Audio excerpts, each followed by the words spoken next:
Now or never. All right, it says we're live here. For those of you who don't know me, I am Lee Kackner. I'm the director of the FTCA. I want to just come and give you just a few updates of things that have happened, things that are going on, and things to look forward to in the future with the FTCA.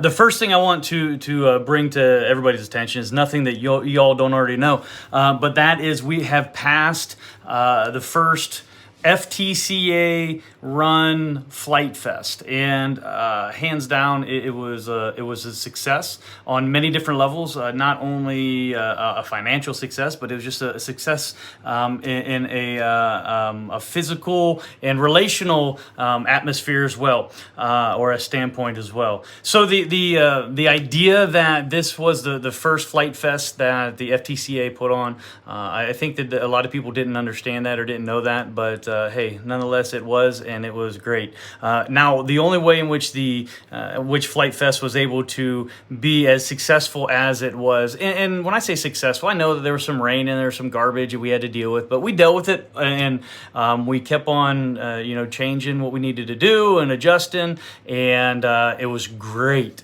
But the only reason that the Flight Fest was successful was because of the volunteers. We had a tremendous support team with all the volunteers, the red shirts and the orange shirts. We had a volunteer coordinator this year that was new to the role, Eddie Black, and he did a phenomenal job. Him and I communicated quite a bit throughout the event, and when things came up, I was able to get in contact with him, get a hold of him, and we were able to take care of what needed to be taken care of.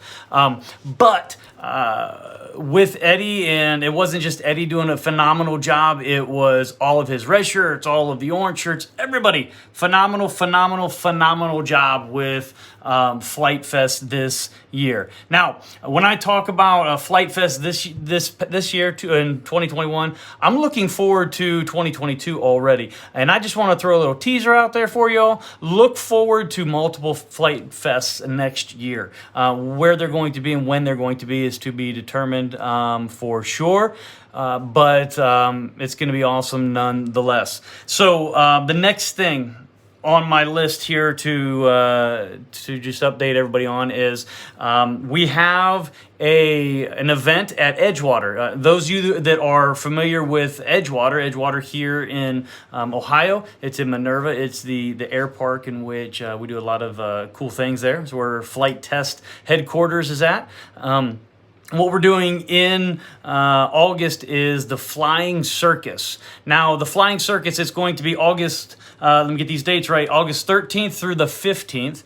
And the idea of the Flying Circus, just think of a circus and all like circus freaks and having fun and all this other stuff. The idea behind the Flying Circus is for everyone to bring out their crazy planes, their huge, gigantic planes, and their combat planes, and come on out to Edgewater the 13th through the 15th and join in the fun. If you want more information on that, you can go to Edgewater's website, which after this live video, I'll put all these links that I'm going to talk about in the comments below.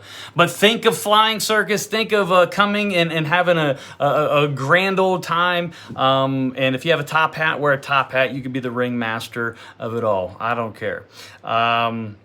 Next thing on the agenda, and I'm trying to go fast. I'm trying to keep this thing in a brief, the video brief. That way you don't tune out. Next thing is those of you who are FTCA members already, I thank you for doing that. But one of the things that the paid membership get when they are, or were promised they would get when you register, would be an electronic membership certificate that you can print out.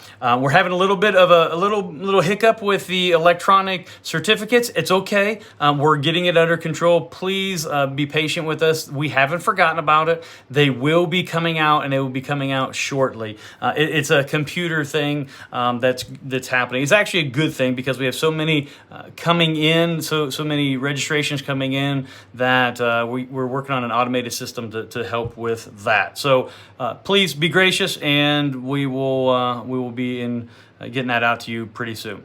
All right, the next thing on my list of things here to talk about is that the FAA does have a new advisory circular that has been put out there. It is in the comment section right now, or comment period, I should say, right now. I think it ends in the beginning of August there.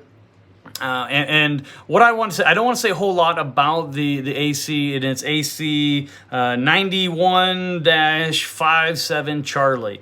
And what I want to do is, I don't want to say a whole lot about it right now. Josh and I have actually been talking about it a lot and going back and forth, and we've reached out to a bunch of our contacts, trying to get some information together so that we can be a little bit more informed when we do address this in a couple weeks. And the idea is to give you a little bit more well-informed, insight to what's going on. But the Pilot Institute, which is a partner with the FTCA, the Pilot Institute, Greg over there at the Pilot Institute, he did a video that talks a little bit about this new AC. So I'll put the link down below for his video, and I think it's like 18 minutes long. It's well worth your time to look at what he has highlighted in there, so you can kind of get an even better understanding of what this AC is all about, and maybe you can even comment on it. So again, there's more to come on that, and when we do have it coming out, we'll let you know. All right. The next thing, we met with the AMA last week. Now, the idea of us meeting with the AMA was just trying to figure out how we can work together with them, how they will work with us in different areas. We want to make sure that they and everybody doesn't think that the FTCA and the AMA are enemies. We are actually. It seems to be that everybody wants to do pretty much the same thing, wants to promote the hobby. The way in which we're going about it, the way in which we do things is a little bit different than what they do, but that's okay. But I'm saying all of this just to let you all know that there has been some branches that have been offered up, some areas in which we can hopefully build some better ties, and never know what will happen with that. And I say all that, and it's kind of ambiguous when I'm saying all that. I'm not saying any particulars because I know what everybody wants to know about. What about the insurance? What about the insurance? Okay, we're not talking about that right now. More to come on all of that. Hey, for now, we are making bridges and seeing what we can do with the AMA. What our focus is, now this is going into my one of my last points here that I want to make on this short video. One of the focus that we have here on the short term, going into the long term with the FTCA, is that we want to promote FTCA groups. An FTCA group is not something like you would think like a club. It's not a club mentality. It's much different because an FTCA group doesn't necessarily have to have a single physical location. An FTCA group is a local gathering of FTCA members when they come together to participate in the hobby under the recognition of the FTCA. So they're saying, I love what the FTCA is doing, the vision, the mission of bringing hope to the hobby by doing programs and rewards and all this stuff. I want to identify with them, and all my buddies want to identify with them. We want to be an official FTCA group. And so then we'll move forward with that, establishing those groups. The reason that we want to establish these groups, and what you'll see is that with the establishing of these groups, the future plan or future goal is to be able to establish FTCA flight fields, what we're calling F3s. Now, again, these F3s, these are going to be very important come probably next year, 2022, September, I think, around there, when the remote ID and all that kind of stuff starts to really be implemented, and we have to have FRIAs, these FAA recognized identification areas in which to fly in, and some of you are familiar with those, with that terminology and everything, some are not. But what we need is we need to have these locations where the groups can come together, so that the hobby can continue to grow, and that we can instill hope for the hobby through these locations. So with that, the groups are the the first part of that, getting into the second part being the fields. Although, there will be some fields that people already, I'm already getting emails saying, hey, I've got this piece of land, I want to do this, what do I need to do? So we're working with some people on this already, but for the time being right now, if you are even interested in establishing an FTCA group, make sure you reach out to me. You can, my email is easy, lee@flighttest.com.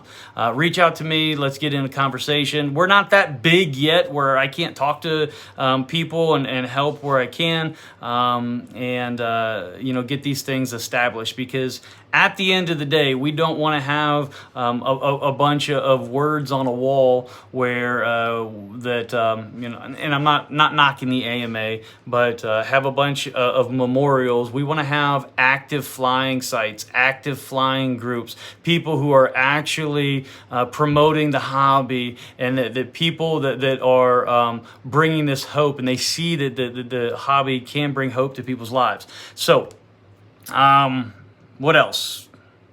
I think that's it for right now. And I apologize. I was trying to keep this under 10 minutes. I'll keep it under 12, so I got about 15 seconds. If you have any questions, please feel free to reach out. And thank you for your patience and your kindness as we are growing through these early days. All right, y'all have a good evening, and we will see you all soon.